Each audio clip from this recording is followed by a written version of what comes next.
Hi guys, so if you want to cancel Canva for work, I will show you how, okay? But I suggest that you cancel it 2 days before the free trial ends, okay? Don't cancel it immediately, just use it until about 28 days and then just cancel 2 days before the free trial ends, okay? So I'll show you how, alright? So now you can see here the URL is canva.com design slash DAC blah blah, okay? So just delete that, okay?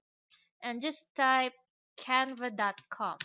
Okay, so it will redirect you to this page where you are logged in. So we need to see your profile here.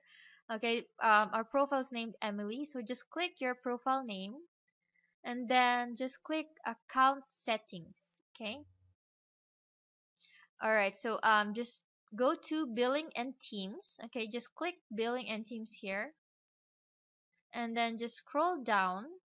Okay, and then you can see here the plan. Okay, plan Canva for work.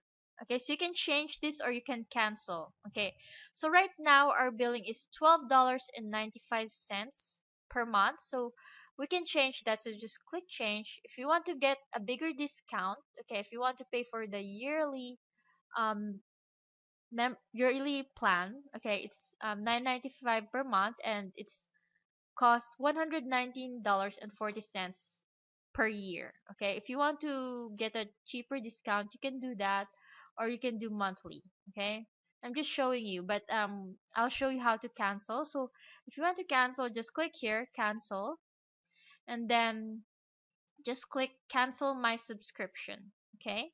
So the features that is Canva for work is magically resize designs, organize photos into folders, create theme templates, and save your brand kit. Okay, so all that will be gone if we cancel Canva for work.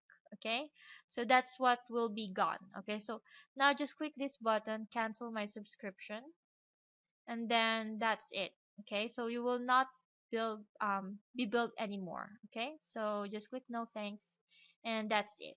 All right, so I'll see you in the next video.